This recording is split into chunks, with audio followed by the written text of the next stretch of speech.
Telugu cinema का एक ऐसा सुपरस्टार जिसे आज फैंस प्यार से पावर स्टार कहकर के बुलाते हैं। और ऑनेस्टली पावर स्टार नाम सुनते ही आप समझ ही गए होंगे कि आज की इस वीडियो के अंदर हम किस एक्टर की बात करने वाले हैं। जी हाँ, पावर स्टार पवन कल्याण सर की। कुछ दिन पहले यानी 2025 के एंड में हमने आप लोगों से एक कम्युनिटी पोस्ट के जरिए पूछा था कि 2026 की शुरुआत में किस एक्टर पर वीडियो बनानी चाहिए, और ओवरवेलमिंग रेस्पॉन्स में सबसे ज्यादा नाम पवन कल्याण सर का ही आया। सो इसी वजह से आज हम बात करने वाले हैं तेलुगु इंडस्ट्री के एक लेजेंडरी सुपरस्टार की, जिनकी फैन फॉलोइंग तेलुगु सिनेमा में सबसे ज्यादा मानी जाती है। यह बात बिल्कुल सही है कि आज अल्लू अर्जुन, प्रभास, रामचरण और जूनियर एनटीआर जैसे एक्टर्स फैंस के दिलों पर राज कर रहे हैं। लेकिन अगर मैं आपसे कहूं कि पवन कल्याण वो इकलौते ऐसे एक्टर हैं जिन्होंने आज तक एक भी बड़ी पैन इंडिया फिल्म नहीं दी, फिर भी उनका स्टारडम साउथ के लगभग हर एक्टर से ज्यादा है, तो इसमें कोई एग्जैजरेशन नहीं होगा। और यही वजह है कि पावर स्टार का टाइटल इनके नाम के आगे परफेक्टली फिट बैठता है। तो आज की इस वीडियो में हम बात करेंगे टॉलीवुड के पावर स्टार पवन कल्याण सर के बारे में, उनकी एंटायर जर्नी से लेकर उनकी अपकमिंग मूवीज तक, और उनकी रियल लाइफ के साथ साथ रियल लाइफ से जुड़ी कुछ ऐसी इंटरेस्टिंग बातें जो शायद आपने पहले कभी सुनी भी ना हो। जैसे कि जिस इंसान को आज फैंस पावर स्टार कहते हैं वो कभी एक्टर बनना ही नहीं चाहता था। जहाँ पर आज के टाइम में so called legendary actors and actresses film sign करने से पहले ही प्रोड्यूसर्स और डायरेक्टर्स के सामने अजीब अजीब कंडीशंस रख देते हैं, तो वहीं पर ही पवन कल्याण खुद से ज्यादा अपनी फिल्म के जूनियर आर्टिस्ट और टीम मेंबर्स का ख्याल रखते हैं। कई फिल्मों में लेट नाइट शूटिंग चलने के बावजूद भी वो एक्स्ट्रा टाइम देने से कभी पीछे नहीं हटते। और तो और यूं एक बार उन्होंने अपनी फिल्म के एजेंट को सबके सामने बेल्ट से पीट दिया। और क्यों आज भी कुछ फैंस उनकी मैरिटल लाइफ को लेकर उनसे नाराज रहते हैं। और कैसे रहा उनका सुपरस्टार से पॉलिटिकल लीडर बनने का सफर। और सबसे बड़ा सवाल, आज तक एक भी 1000 करोड़ की फिल्म ना देने के बावजूद भी पवन कल्याण साउथ के हाईएस्ट पेड एक्टर्स में क्यों गिने जाते हैं? तो इन सभी सवालों के जवाब और ऐसी कई सारी अनसुनी बातें हम आज की इस वीडियो में आपको बताने की कोशिश करेंगे। तो प्लीज वीडियो के एंड तक बने रहना, क्योंकि चाहे आप पवन कल्याण सर के कितने भी बड़े फैन क्यों ना हो, आई कैन गारंटी यू कि इनके बारे में आप इतना सब कुछ तो नहीं जानते होंगे, और ना ही आपको पहले कभी किसी ने इनके बारे में इतना खुल के बताया होगा। तो जर्नी ऑफ स्टार्स की सीरीज में पावर स्टार पवन कल्याण पर हमारे डिटेल एंड डेडिकेटेड वीडियो है, सो इसलिए इस वीडियो को एंड तक जरूर से देखना। तो फिर चलिए चैनल को सब्सक्राइब करते हुए वीडियो में आगे बढ़ते हैं।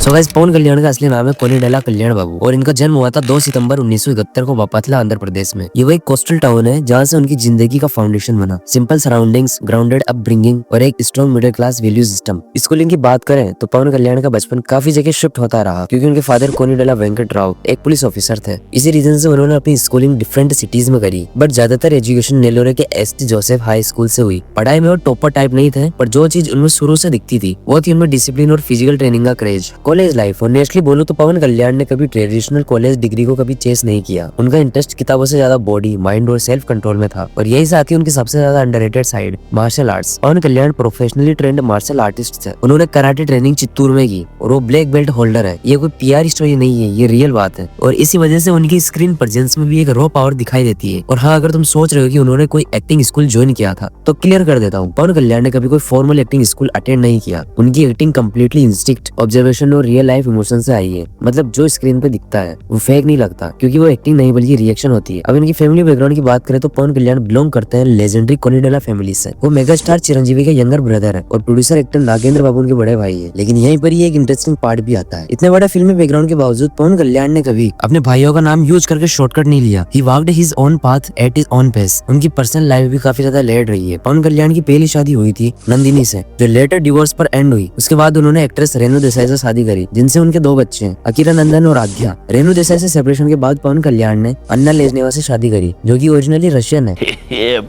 और उनके साथ भी उनके 2 बच्चे हैं। सो गाइस, पवन कल्याण को उनकी फर्स्ट फिल्म का ऑफर ईयर 1996 में मिला था। फिल्म का नाम था अक्काडा अम्माई इक्काडा अब्बाई। ये फिल्म उनको कोई ग्रैंड लॉन्च के थ्रू नहीं मिली, बल्कि उनकी पर्सनैलिटी और रॉ कॉन्फिडेंस देख करके मिली थी।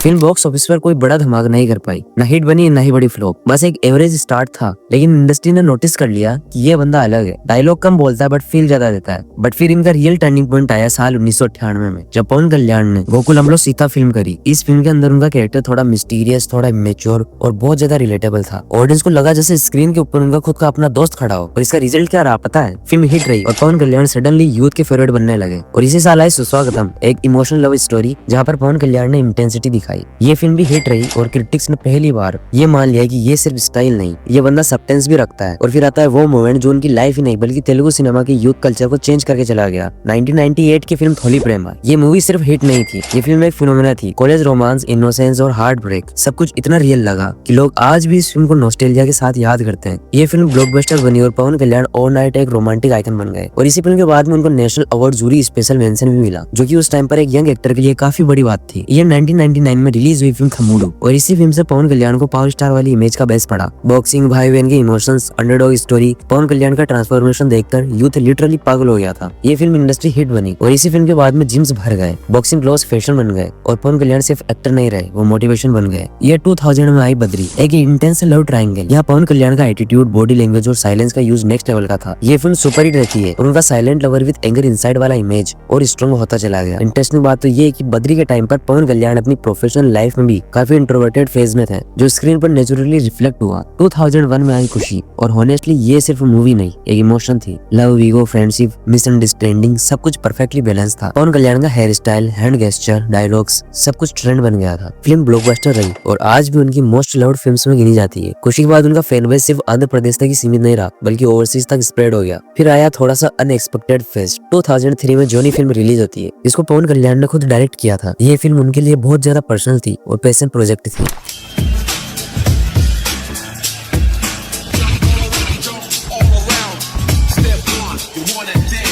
लेकिन अनफॉर्चुनेटली फिल्म बॉक्स ऑफिस पर फ्लॉप हो जाती है। ये पवन कल्याण के करियर का सबसे बड़ा सेटबैक माना जाता है। इस फेज में वो काफी ज्यादा हर्ट भी होते हैं और काफी टाइम तक मीडिया से डिस्टेंस बनाकर भी रखी थी। लेकिन यहीं से उनका I don't care about stardom attitude और क्लियर हो गया। 2004 में आई गुडुम्बा शंकर। फिल्म का कॉन्सेप्ट थोड़ा अलग था और इस फिल्म का ट्रीटमेंट भी थोड़ा अनकन्वेंशनल था, बट रिजल्ट इस फिल्म को मिक्स्ड रिस्पॉन्स मिलता है। मूवी एवरेज रहती है, लेकिन इस फिल्म ने ये प्रूव कर दिया था कि पवन कल्याण एक्सपेरिमेंट से कभी डरते नहीं है। 2005 में रिलीज होती है बालू ABCDEFG। अरे मैं कोई ABCD नहीं पढ़ रहा हूँ क्योंकि मूवी का नाम ही ऐसा है। तो रिलीज के टाइम पर फिल्म की एक्सपेक्टेशन काफी ज्यादा हाई थी, बट ये फिल्म रिलीज होने के बाद स्क्रीन प्ले थोड़ा सा वीक पड़ गया। फिल्म बॉक्स ऑफिस पर एवरेज से फ्लॉप के बीच रही और ये फेज उनके करियर का थोड़ा अनस्टेबल टाइम था, जहाँ पर सक्सेस की गारंटी नहीं रही, बट उनके फैंस की लॉयल्टी बिल्कुल इंटैक्ट थी। इस पूरे 1996 से लेकर 2005 के दौर में एक चीज कांस्टेंट रही, पवन कल्याण का सिस्टम से लड़ने वाला एटीट्यूड। वो अवार्ड फंक्शंस अवॉइड करते थे, मीडिया से कम बात करते थे और स्टारडम के ड्रीम से दूर रहते थे, और इसी वजह से लोग उन्हें सिर्फ स्टार नहीं रियल इंसान मानने लगे। और यही फेज था फाउंडेशन का, स्ट्रगल का और उस स्टॉर्म से पहले की शांति का, जिसके बाद पवन कल्याण का करियर और ज्यादा बोल्ड, ज्यादा रिबेलियस और ज्यादा इम्पैक्टफुल होने वाला था। 2006 से पवन कल्याण के करियर में एक नया फेज स्टार्ट होता है, थोड़ा सा कॉन्फिडेंट, थोड़ा सा केयर फ्री और थोड़ा सा don't give a dam attitude के साथ। साल 2006 में रिलीज होती है फिल्म बंगारम। ये फिल्म एक्सपेक्टेशन से काफी अलग थी, ना टिपिकल मास ना फुल रोमांस। पवन कल्याण का कैरेक्टर एजी रिबेलियस था, पर स्क्रीन प्ले उतना स्ट्रॉन्ग नहीं निकला और रिजल्ट क्या था पता है? फिल्म बॉक्स ऑफिस पर फ्लॉप हो जाती है।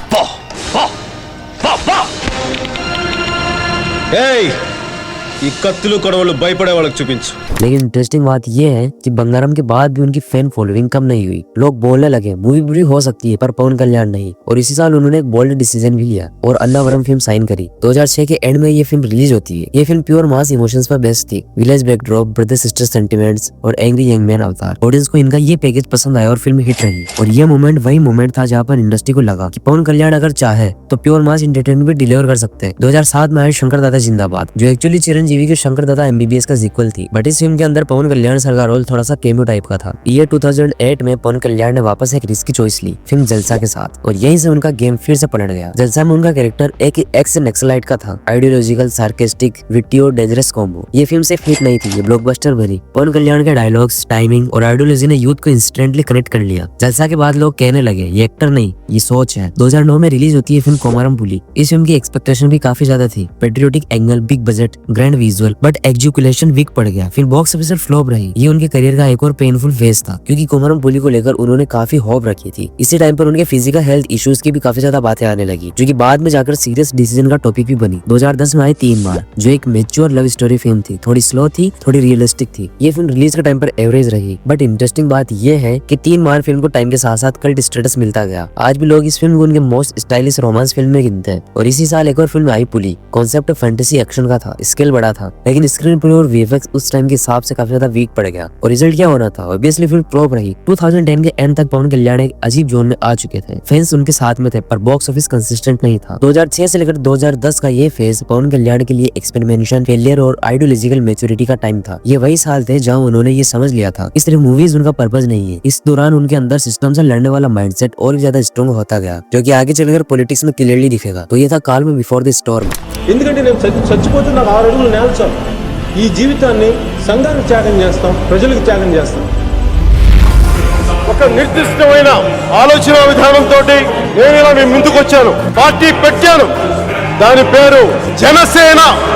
क्योंकि 2011 के बाद आने वाला था करियर रिवाइवल, मास कमबैक और एक ऐसी फिल्म जो कि उनकी इमेज को फॉरएवर सीमेंट कर देगी। 2011 के बाद पवन कल्याण के करियर में जो फेज आया वो सिर्फ कमबैक करना नहीं बल्कि अथॉरिटी का फेज था। पंजा के थ्रू उन्होंने क्लियर कर दिया था कि वो सिर्फ फॉर्मूला फॉलो करने के लिए सिनेमा में नहीं है। फिल्म का बजट लगभग 35 से 40 करोड़ के बीच में था और world wide collection around 55 crore के आसपास के रहे थे। वर्डिक्ट इस फिल्म का एवरेज था, लेकिन स्टाइल और एटीट्यूड ने यूथ को सिग्नल दे दिया था कि ये एक्टर अपनी लाइन खुद बनाता है। लेकिन असली धमाका 2012 में हुआ जब गब्बर सिंह फिल्म रिलीज होती है। इस फिल्म का बजट करीब 40 करोड़ के आसपास का था और वर्ल्ड वाइड इस फिल्म में 150 करोड़ के आसपास के कलेक्शन किए थे, making it an all time blockbuster. ये सिर्फ बॉक्स ऑफिस नंबर नहीं थे, ये एक कल्चरल शिफ्ट था। Police uniform, rural slang, casual body language और फियरलेस स्क्रीन प्रेजेंस ने पवन कल्याण को एक बार फिर मास और क्लास दोनों का फेवरेट बना दिया था। इस फिल्म के बाद इंडस्ट्री में एक परसेप्शन सेट हो गया था कि पवन कल्याण को अंडर एस्टिमेट करना अपनी फिल्म को फ्लॉप इनवाइट करना जैसा है। गब्बर सिंह के सक्सेस के बाद एक इंटरेस्टिंग बात जो कम लोग जानते हैं वो ये है कि पवन कल्याण ने अपनी रिम्यूनरेशन डेलिबरेटली कंट्रोल में रखी। उनका मानना था कि अगर कोई हीरो सारा पैसा ले जाएगा तो प्रोड्यूसर का सिस्टम कोलैप्स हो जाएगा। इसी वजह से काफी सारे प्रोड्यूसर उनके साथ में काम करना कंफर्टेबल महसूस करते हैं क्योंकि वो सिर्फ स्टार नहीं, स्टेक होल्डर की तरह बिहेव करते हैं। 2013 में अत्तार इंटी की डायरेक्ट फिल्म आती है जिसका बजट अराउंड 60 करोड़ के आसपास का था और इस फिल्म में वर्ल्ड वाइड कलेक्शन 200 करोड़ के आसपास के किए थे। वर्डिक्ट इंडस्ट्री हिट रहा था। इस फिल्म के साथ तेलुगु इंडस्ट्री का सबसे शॉकिंग इंसिडेंट भी हुआ जब रिलीज से पहले ही एचडी प्रिंट लीक हो गया। नॉर्मली सिचुएशन में फिल्म का बिजनेस 50% तक गिर जाता है, लेकिन यहाँ पर उल्टा होता है। लोग थिएटर्स में इस फिल्म को इसीलिए देखने गए क्योंकि उस टाइम पर पवन कल्याण का स्टारडम एकदम ही पीक पर चला गया था और उनके फैंस को कुछ फर्क भी नहीं पड़ता था कि ये मूवी लीक हो गई है या नहीं। ये मोमेंट था जब इंडस्ट्री को समझ में आ चुका था कि फैन बेस लॉजिक से नहीं इमोशन से चलता है। అదృష్టం దురదృష్టం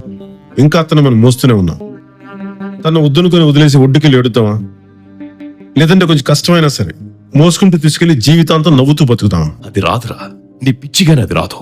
फिर बाद में इस फिल्म को कन्नड़ा के अलावा काफी सारी लैंग्वेजेस में रीमेक भी किया गया और अगर आप इस फिल्म को देखना चाहते हो तो डेरी मार्च के नाम से ऑलरेडी यूट्यूब पर अवेलेबल है। वेल ये फेज ऐसा था जब उनके गुस्से और नॉनसेंस एटीट्यूड के किस्से इंडस्ट्री में और तेज सर्कुलेट होने लगे थे। इसी दौरान एक और इंसिडेंट होता है जहाँ एक इंडस्ट्री एजेंट ने उनके नाम का मिसयूज करके पैसा और फेवर्स लेने की कोशिश करी। जब ये बात पवन कल्याण सर तक पहुंची तो उनका रिएक्शन टिपिकल था, सीधा, बिना घुमा फिरा और इतना स्ट्रॉन्ग कि उसके बाद किसी ने दोबारा उनके नाम की मिसयूज करने की हिम्मत तक नहीं करी। इसके साथ साथ उनकी पर्सनैलिटी का एक और पहलू भी सामने आता है जो यूजुअली हेडलाइंस में नहीं आता। एक रात लेट नाइट शूटिंग खत्म करने के बाद पवन कल्याण अपनी कार से सीधा घर जा रहे होते हैं। रास्ते में उन्होंने देखा कि उनकी फिल्म में काम करने वाली एक जूनियर आर्टिस्ट अकेली पैदल घर पर जा रही होती है। पवन सर ने तुरंत गाड़ी रोकी, उनसे उन्होंने बोला कि घर तक मैं लिफ्ट तुम्हारे को दे देता हूँ, लेकिन उस लड़की ने मना कर दिया। इस पर पवन सर ने बिना किसी शो के बिल्कुल सिंपल अंदाज में कहा कि अगर आप गाड़ी में नहीं बैठोगी तो मैं ही तुम्हारे साथ पैदल चलने लगूंगा। उसके बाद वो जूनियर आर्टिस्ट को पवन कल्याण सर ने लिफ्ट दिया, लेकिन इस बीच पवन सर ने कैजुअली पूछा कि क्या उन्हें गाड़ी या बस की प्रॉपर सुविधा नहीं मिलती। इसी छोटी सी कन्वर्सेशन के दौरान उनको जूनियर आर्टिस्ट की ग्राउंड रियलिटी के बारे में काफी कुछ पता चलता है, उनकी डेली स्ट्रगल्स, उनकी प्रॉब्लम्स और वो चीजें जो यूजुअली सेट्स पर कोई नोटिस नहीं करता। फिर अगले दिन जो एजेंट इसके लिए जिम्मेदार था पवन कल्याण सीधा उसके ऑफिस में चले गए और बिना कुछ सवाल किए बेल से उस एजेंट को पीटने लगे और कहा कि अगर लेट नाइट तक शूटिंग करवाते हो तो सब एक्टर्स और जूनियर आर्टिस्ट की पूरी जिम्मेदारी भी लेना सीखो। अगर उनके साथ कुछ गलत होता है तो कौन जिम्मेदार रहेगा। फिर इसके बाद इंडस्ट्री में एक क्लियर मैसेज चला गया कि पवन कल्याण अपनी इमेज और मेरे नाम के साथ कोई कंपैरिजन नहीं करते। उनके लिए रिस्पेक्ट सिर्फ एक कॉन्सेप्ट नहीं है बल्कि एक रूल है। 2014 में गोपाला गोपाला फिल्म रिलीज होती है जो की रीमेक थी Bollywood film OMG oh my God का। फिल्म का बजट अराउंड 50 करोड़ के आसपास का था और वर्ल्ड वाइड इस फिल्म ने 90 से 95 करोड़ के बीच में कलेक्शंस किए थे। फिल्म का इंडस्ट्री वर्डिक्ट हिट रहा था। इसी साल उन्होंने सिनेमा के पैरेलल पॉलिटिक्स में भी अपनी प्रेजेंस ऑफिशियली रजिस्टर करा दी थी जनसेना पार्टी के थ्रू। జనసేన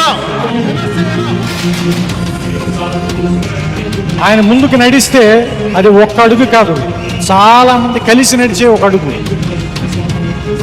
కెరీర్ అయిపోయిన తర్వాత రాలా, నంబర్ 1 పొజిషన్ లో ఉన్నప్పుడు వదిలేసుకుని వచ్చారు. కెరటం అలిసిపోయి ఒకటి కోసం ఎప్పుడు ఆగదు. నేను హిందుస్థానంలో ఓడిపోయినప్పటికీ ఏ మాట అయితే ఇచ్చాను నా కడ శ్వాస వరకు నేను అదే మాట నిలబడి ఉన్నాను. మీరు వదిలేసినందుకు నాకు పడ్డ శిక్ష ఒంటరి వాడిని అయిపోయారు, ఓడించేశారు. पॉलिटिक्स में एंट्री के टाइम उन्होंने हेवी सिक्योरिटी, कॉन्वॉयस और स्क्रिप्टेड स्पीचेस को डेलिबरेटली अवॉइड किया। वो पब्लिक के बीच खुद खड़े होते थे, बिना पेपर लिए बोलते थे और सिस्टम को डायरेक्टली चैलेंज करते थे। वेल 2016 में उनकी सरदार गब्बर सिंह फाइनल रिलीज होती है, जो कि सीक्वल थी गब्बर सिंह फिल्म का। बजट लगभग 80 से 90 करोड़ के बीच में था और world wide collection around 120 crore के आसपास के रहे थे। बट इस फिल्म का वर्डिक्ट सिर्फ एवरेज रहा। फैंस को मास चाहिए था, पर उन्हें वही मैजिक रिपीट होते हुए फील हुआ। ये पहली बार था जब लोग ओपनली कहने लगे कि पवन कल्याण का नाम फिल्म को ओपनिंग तो दे सकता है, लेकिन कंटेंट अगर वीक हो तो वर्डिक्ट बच नहीं सकता। इसी साल उन्होंने कटमरायुडु साइन करी, जो एक village based family entertainment film थी और तमिल मूवी वीरम की ऑफिशियली तेलुगु रीमेक थी। हाँ, वही जिसको बाद में हिंदी में भाईजान ने किसी का भाई किसी की जान नाम से बनाया था। 2016 के एंड तक ये क्लियर हो गया था कि उनका फोकस धीरे धीरे सिनेमा से शिफ्ट हो रहा है और पॉलिटिक्स उनकी लाइफ का सीरियस पार्ट बन चुका है। 2017 में कटमरायुडु फिल्म रिलीज होती है। फिल्म का बजट अप्रोक्स 75 करोड़ के आसपास का था और वर्ल्ड वाइड इस फिल्म के कलेक्शंस अराउंड 100 करोड़ के करीब थे। वर्डिक्ट एवरेज टू हिट के बीच में रहा, लेकिन ऑडियंस रिएक्शन मिक्स्ड था। लोगों को लगा कि पवन कल्याण स्क्रीन पर है, पर उनका दिमाग कहीं और चल रहा है और ये अजम्पशन गलत नहीं था। इसी पीरियड में जनसेना पार्टी ग्राउंड लेवल पर एक्टिव होने लगी। पवन कल्याण खुद विलेजर्स, फार्मर्स, स्टूडेंट्स और वर्कर्स के बीच जाकर इशू सुन रहे थे, बिना स्टेज, बिना बैनर, बिना ग्लैमर। ये तेलुगु पॉलिटिक्स के लिए अनयूजुअल था, क्योंकि यहाँ पर लीडर्स मोस्टली कॉन्वे और स्पीचेस के थ्रू कनेक्ट करते हैं, ना कि इनडायरेक्टली। फिर 2018 में इनकी अगन्यथा वासी प्रिंस इन एग्जाइल फिल्म रिलीज होती है, जो कि एक डिसेंट कलेक्शन करके एवरेज टू हिट फिल्म साबित होती है। बट इस साल उन्होंने ओपनली सेंट्रल और स्टेट दोनों गवर्नमेंट्स को काफी सारे इश्यूज को लेकर क्वेश्चंस किए, जैसे कि स्पेशल कैटेगरी स्टेटस का इशू हो या फार्मर्स का पेन। पवन कल्याण बिना डर के बोल रहे थे, चाहे फिर उसका पॉलिटिकल कॉस्ट कुछ भी हो। इसी वजह से उनके सपोर्टर्स उनको ऑनेस्ट लीडर मानने लगे थे और क्रिटिक्स उनको इमेच्योर बोलने लगे थे। लेकिन उन्होंने कभी अपनी लैंग्वेज को सॉफ्ट नहीं किया। उनका मानना यह था कि अगर पॉलिटिक्स में आए हो तो कंफर्टेबल रहने के लिए नहीं, बल्कि अनकंफर्टेबल सवाल पूछने के लिए आए हो। నేను రాగానే సూపర్ స్టార్డమ్ సాధించాలని సినిమాలో నేను అనుకున్నా. సహజంగా నా సినిమాలు బాగా ఆడి కథలు బాగా చెప్పగలిగి నేను పెర్ఫార్మెన్స్ బాగా చేస్తే అది ఆటోమేటిక్ మనం పెరిగి పెద్ద అవుతాం. అలాగే రాజకీయాలు కూడా మన పని మనం చేసుకుంటూ వెళ్దాం. అది ఈ రోజు అధికారం ఇస్తా, రేపు అధికారం ఇస్తా మనం చూడట్లేదు. నేను అధికారం కోసం అరువులు చాచను, అధికారం కోసం అడ్డదారులు తొక్కను, అధికారం కోసం ఒకరి మోచేతి నీళ్లు తాగను. కష్టాలలో ఉన్న ప్రజలకి కన్నీళ్లు తుడిచే పార్టీ జనసేన. డబ్బుంటేనే రాజకీయాలు చేయొచ్చని పక్కన పెట్టి ఆశయంతో నమ్మకంతో ముందుకెళ్దాం. ఖచ్చితంగా మున్సిపల్ ఎన్నికల్లో ఖాతాలు తెరుద్దాం. 2019 में इलेक्शन का प्रेशर पीक पर था। जनसेना ने आंध्र प्रदेश इलेक्शन से लड़े, लेकिन रिजल्ट पवन कल्याण के फेवर में नहीं गया। वो खुद भी सीट नहीं जीत पाए। ये मोमेंट उनके करियर का सबसे पेनफुल माना जाता है। एक सुपरस्टार जिसको लाखों लोग फॉलो करते हैं, जब बैटल बॉक्स में हार जाता है तो ईगो टूट सकता है, लेकिन यहीं पर ही पवन कल्याण अलग प्रूफ होते हैं। उन्होंने हार के बाद भी ब्लेम गेम नहीं खेला, मीडिया को एक्यूज नहीं किया, बल्कि सीधा ये एक्सेप्ट किया कि डेमोक्रेसी में वर्डिक्ट को रेस्पेक्ट करना पड़ता है। ये एक्सेप्टेंस उनके सपोर्टर्स के लिए और भी ज्यादा पावरफुल मैसेज था। 2020 कोविड-19 लॉकडाउन ने पूरी कंट्री को फ्रीज कर दिया। शूटिंग्स रुक गई, पॉलिटिक्स रुक गई, नॉर्मल लाइफ रुक गई, लेकिन पवन कल्याण यहीं से सडनली एक साइलेंट एक्शन मोड में चले गए। उन्होंने जनसेना के through migrant workers, daily wage labourers और स्टैंडर्ड स्टूडेंट्स के लिए फूड डिस्ट्रीब्यूशन और ट्रांसपोर्ट सपोर्ट शुरू करवाया। आंध्र प्रदेश और तेलंगाना के कई सारे एरियाज में राशन किट्स, मेडिसिन और बेसिक सप्लाईज पहुंचाई गई। ये काम फ्लैशी नहीं था और ना ही कोई डेली प्रेस कॉन्फ्रेंस थी। ज्यादातर चीजें क्वाइटली ग्राउंड पर हो रही थी। लॉकडाउन के दौरान उन्होंने अपनी पर्सनल अर्निंग्स और पार्टी फंड्स का यूज रिलीफ वर्क के लिए किया। रिपोर्ट्स के मुताबिक उन्होंने फिल्म इंडस्ट्री के डेली वर्कर्स के लिए भी फाइनेंशियल हेल्प कोऑर्डिनेट करी थी, क्योंकि उनका मानना था कि कैमरे के पीछे के आदमी सबसे ज्यादा वेलनरेबल होते हैं। इस फेज में उन्होंने एक बात क्लियरली बोली थी, जो कि काफी सर्कुलेट भी हुई थी। सिनेमा वापस आ जाएगा, पॉलिटिक्स भी चलती रहेगी, लेकिन अगर इंसान इस वक्त भूखा मर गया तो सिस्टम फेल माना जाएगा। ये लाइन उनकी पर्सनैलिटी को परफेक्टली सम अप करती है। इस दौरान यह बात बिल्कुल क्लियर हो गई थी कि वो स्टार बन के रहना नहीं चाहते। कभी फिल्म चलती रही, कभी नहीं चली, कभी पॉलिटिक्स में सपोर्ट मिला, कभी नहीं मिला, लेकिन उनका स्टैंड ऑलमोस्ट सेम रहा। वो पॉपुलैरिटी से ज्यादा रिस्पॉन्सिबिलिटी में इंटरेस्ट रखते थे और इसी वजह से उन्हें या तो एक्सट्रीम लव मिलता है या एक्सट्रीम क्रिटिसिज्म, बट बीच का रिएक्शन कभी नहीं मिलता। और ये उनकी लाइफ का वो हिस्सा था जब पवन कल्याण एक्टर कम पर सिटीजन ज्यादा दिखने लगे थे। लॉकडाउन के बाद 2021 में उनकी फिल्म वकील साहब रिलीज होती है। फिल्म का बजट अराउंड 60 करोड़ के आसपास का था और इस film world wide collection almost 140 crore के आसपास के किए थे। वर्डिक्ट सुपर हिट रहा था, लेकिन वकील साहब को सिर्फ बॉक्स ऑफिस नंबर्स के लिए याद नहीं किया गया, बल्कि इसलिए याद किया गया क्योंकि पवन कल्याण पहली बार इतनी क्लियरली एक इशू ड्रिवन कैरेक्टर के साथ में स्क्रीन पर आए थे। कॉन्सेंट, ह्यूमन डिग्निटी और सिस्टम की हिपोक्रेसी पर जो डायलॉग थे, उन्होंने क्लियरली दिखा दिया था कि अब उनके रोल सिर्फ एंटरटेनमेंट के लिए नहीं, बल्कि बिलीफ ड्रिवन होने वाला है। तो इसी फिल्म के दौरान क्रिटिक्स ने यह भी कहा कि पवन कल्याण रीमेक फिल्म्स के ऊपर डिपेंड कर रहे हैं, लेकिन उनका फैंस का मानना था कि मैसेज ज्यादा इंपॉर्टेंट है और ओरिजिनलिटी बाद में। Super woman sir, super woman mister Sachdev super super super woman సట్లాదేవి గారు 2022 में भीमला नायक फिल्म आती है जो एक इंस्टेंट मास ड्रामा फिल्म थी। बजट करीब 90 करोड़ के आसपास का था और इस फिल्म ने इसके बजट का ठीक दुगना यानी कि 180 करोड़ के आसपास का कलेक्शन किया था। वर्डिक्ट इस फिल्म का ब्लॉकबस्टर रहा था। राणा दग्गोपति के साथ उनका फेस ऑफ सिर्फ एक्टिंग क्लैश नहीं था बल्कि आइडियोलॉजी वर्सेस अथॉरिटी का सिंबल बन गया था। इसी फिल्म के दौरान एक इंटरेस्टिंग चीज नोटिस की गई कि जहाँ पर पवन कल्याण शूटिंग के बाद में सीधा पॉलिटिकल मीटिंग्स और रैलीज में चले जाते थे। इंडस्ट्री के लोग खुद बोलने लगे थे कि ये पहली बार है कि जब एक टॉप स्टार पैरेलल में 2 फुल टाइम करियर जी रहा है। 2023 थोड़ा अनप्रेडिक्टेबल रहा। ब्रो फिल्म रिलीज होती है जिसका बजट अराउंड 60 करोड़ के आसपास का था और इस फिल्म ने world wide collection almost 100 crore के आसपास के किए थे। वर्डिक्ट इसका एवरेज रहा था। फिल्म को क्रिटिसिज्म मिला कि रोल अनरिटन था, लेकिन लोगों ने ये भी देखा कि पवन कल्याण ने जो प्रोजेक्ट है ज्यादातर इमोशनल और कमिटमेंट बेस्ड रीजंस के लिए किया था, न कि स्टारडम दिखाने के लिए। और लास्ट ईयर 2025 के अंदर इनकी 2 फिल्में रिलीज होती है। हरिहर वीरमल्लू और ओजी जैसे प्रोजेक्ट्स डिले और इंजरी की वजह से न्यूज में रहे। हरिहर वीरमल्लू के सेट पर उनको बैक और लेग इंजरी हुई, जिसके बाद शूटिंग लॉन्ग ब्रेक पर चली गई। ये इंसिडेंट उनके हेल्थ को लेकर सीरियस कंसर्न का पॉइंट बना, क्योंकि वो ऑलरेडी पॉलिटिकल ट्रेवल और रैली से फिजिकली एग्जॉस्टेड रहते थे। रियल लाइफ में 2023 और 2024 पवन कल्याण के लिए टर्निंग पॉइंट थे। आंध्र प्रदेश में फ्लड्स, साइक्लोन और नेचुरल क्लाइमेट्स के टाइम उन्हें जन सेना के through relief material, ration kits और फाइनेंशियल हेल्प कोऑर्डिनेट करवाई। ये हेल्प ज्यादा पब्लिसिटी के साथ नहीं आई, बट ग्राउंड वर्कर्स और लोकल रिपोर्ट्स के थ्रू कंफर्म होती रही। फिल्म इंडस्ट्री के जूनियर आर्टिस्ट और डेली वेज वर्कर्स के लिए भी उन्होंने सपोर्ट कंटिन्यू रखा, जो लॉकडाउन के बाद भी काफी अनस्टेबल फेज में थे। 2024 पॉलिटिक्स के लिए डिसीजन साल बना। पवन कल्याण ने टीडीपी और बीजेपी के साथ में अलायंस में इलेक्शन से लड़े। इस बार स्ट्रेटेजी सिर्फ इमोशनल स्पीचेस तक सीमित नहीं थी, बल्कि ग्राउंड लेवल प्लानिंग और सीट सिलेक्शन में भी मेच्योरिटी दिखी। रिजल्ट आया और ये उनकी लाइफ का सबसे बड़ा रियल लाइफ कमबैक था। वो पिथापुरम सीट से जीत गए। ये जीत सिर्फ एक एमएलए सीट नहीं थी, ये प्रूफ था कि उनका फैन बेस सिर्फ सिनेमा तक सीमित नहीं है। इलेक्शन के बाद में उन्होंने आंध्र प्रदेश के डिप्टी चीफ मिनिस्टर का ओहदा लिया। यहीं से ऑफिशियली उनकी लाइफ का एक नया चैप्टर स्टार्ट हो गया, जहाँ पर कैमरे के सामने का हीरो अब फाइल्स और पॉलिटिक्स के बीच का डिसीजन मेकर बन चुका था। डिप्टी सीएम बनने के बाद भी कंट्रोवर्सीज उनका पीछा नहीं छोड़ती। कुछ लोगों ने उनके ऊपर ये एक्यूजेशन लगाए थे कि वो सिनेमा और पॉलिटिक्स को मिक्स कर रहे हैं, और वहीं पर कुछ लोग ये कहते हैं कि उनकी अग्रेसिव लैंग्वेज स्टाइल गवर्नेंस के लिए रिस्की हो सकती है, लेकिन उनका रेस्पॉन्स हमेशा एक ही रहा, रिजल्ट्स टाइम के साथ साथ बोलेंगे। इस पीरियड में उन्होंने मल्टीपल टाइम्स ओपनली कहा कि वो सिनेमा को अब फुल टाइम करियर नहीं मानते, बल्कि एक रिस्पॉन्सिबिलिटी की तरह देखते हैं, जिससे कि उनकी पॉलिटिकल कमिटमेंट्स फंड और सस्टेन हो सके। वेल 2025 उनकी 2 फिल्म से रिलीज होती है। सबसे पहले बात करते हैं हरिहर वीरमल्लू फिल्म की। तो इस फिल्म का बजट अराउंड 250 से 300 करोड़ के बीच में था, बट फिल्म ऑडियंस को उतना खास पसंद नहीं आई और सिर्फ 150 से 160 करोड़ के कलेक्शंस करके डिजास्टर फिल्म साबित हो गई। रही बात the call him OG film की, तो इस फिल्म को सुजीत ने डायरेक्ट किया था और रिलीज के पहले ऑडियंस के बीच मूवी की काफी ज्यादा हाइप थी, जिसके चलते 250 करोड़ के बजट के अगेंस्ट 300 करोड़ का कलेक्शन करके ये मूवी एक डिसेंट हिट साबित होती है।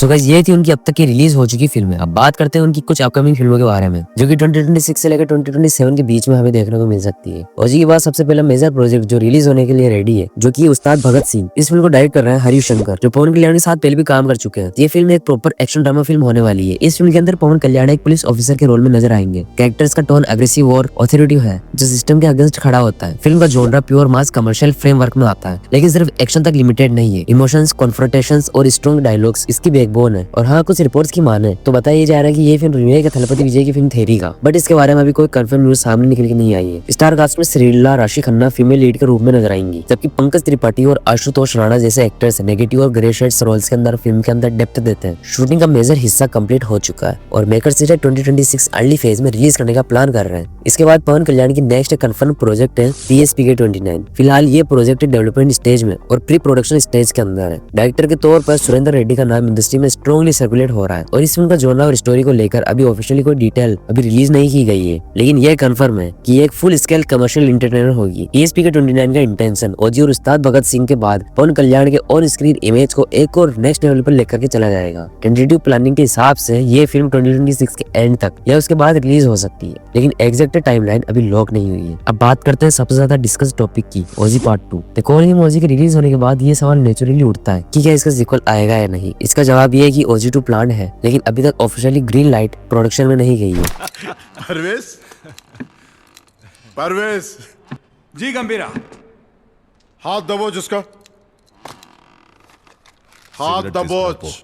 डायरेक्टर सुजीत और पवन कल्याण दोनों ने क्लियर किया कि ओजी को एक लार्जर नैरेटिव के रूप में सोचा गया था, जिसमें सीक्वल और प्रीक्वल दोनों की पॉसिबिलिटीज एग्जिस्ट करती है। लेकिन OG 2 के लिए अभी ना तो कोई शूटिंग शेड्यूल अभी अनाउंसमेंट हुआ है और ना ही रिलीज डेट। स्क्रिप्ट डेवलपमेंट और लॉन्ग टर्म प्लानिंग फेज में। रियलिस्टिकली देखा जाए तो OG 2 तभी फ्लोर पर जाएगी जब पवन कल्याण सर अपने पहले से कमिटेड प्रोजेक्ट कंप्लीट करेंगे। इसीलिए OG 2 का एक्सपेक्टेड टाइमलाइन 2027 के बाद में माना जा रहा है। और ये बात भी क्लियर करना जरूरी है कि OG 2 को जल्दी बनाने का कोई ऑफिशियल प्रेशर नहीं है, क्योंकि मेकर्स इस फ्रेंचाइजी फ्रेंचाइजी को हर सीक्वल की जगह प्रॉपर्ली स्ट्रक्चर कंटिन्यूएशन बनाना चाहते हैं। ओजी यूनिवर्स के कॉन्टेक्स्ट में एक और बात जो सामने आती है वो ये है कि मेकर से सिर्फ सीक्वल पर ही नहीं बल्कि ओजी के कैरेक्टर्स के पास्ट और ओरिजिन पर भी फ्यूचर में काम करना चाहते हैं। बट ये सब अभी सिर्फ कॉन्सेप्चुअल स्टेज पर ही है, इसलिए इनको कंफर्म प्रोजेक्ट के रूप में काउंट नहीं किया जा सकता। तो अगर ओवरऑल देखा जाए तो ओजी के बाद पवन कल्याण का फिल्मी करियर एक सिलेक्टिव फेज में एंटर कर चुका है। उस्ताद भगत सिंह उनका नेक्स्ट इमिटेड थिएट्रिकल रिलीज है, PSP के 29 उनका नेक्स्ट कमर्शियल स्टेप है और OG2 एक लॉन्ग टर्म फ्रेंचाइजी प्लान का हिस्सा है जो आएगा लेकिन अपने टाइम पर। और इस बीच में उनकी हर फिल्म एक स्टेटमेंट बनकर के आ रही है बिना नेसेसरी अनाउंसमेंट और बिना रूस्ड डिसीजंस के। सो ये था हमारा पवन कल्याण सर की एंटायर जर्नी से लेकर उनकी अपकमिंग मूवीज तक के डिटेल्ड एंड डेडिकेटेड वीडियो। वैसे कैसा लगा आपको हमारा ये वीडियो कमेंट करके जरूर से बताना। और अगर आप भी हो पवन कल्याण सर के डाई हार्ड फैन तो उनकी अब तक की रिलीज हुई फिल्मों से आपकी टोटल 5 फेवरेट फिल्म्स कौन कौन सी उनका नाम भी हमें कमेंट्स के अंदर जरूर से बता के जाना। और उनकी अपकमिंग फिल्म से आप कौन सी उनकी अपकमिंग फिल्म के लिए सबसे ज्यादा एक्साइटेड हो वो भी हमारे को कमेंट में बता के जाना। और हाँ, हमारा वीडियो यहाँ तक देखने के लिए आपको दिल से थैंक यू। वैसे भाई लोग, वीडियो एंड करने से पहले आपको कुछ बताना चाहता हूँ। देखो, ऐसी वीडियो बनाने के लिए हमें काफी ज्यादा मेहनत करनी पड़ती है और रात भर जागकर स्क्रिप्ट राइटिंग और एडिटिंग करनी पड़ती है। सो प्लीज हमारी इस मेहनत को अप्रिशिएट करने के लिए आप बस एक लाइक और एक सब्सक्राइब करके जाना ताकि हमें भी थोड़ा मोटिवेशन मिल सके। बाकी हमारे इस चैनल पर आपको और भी ऐसे वीडियो देखने को मिल जाएंगे, सो उनको भी एक बार जरूर से चेकआउट कर लेना। बाकी मैं मिलता हूँ आपको ऐसी और धमाकेदार वीडियो साथ, तक के लिए take care and bye bye.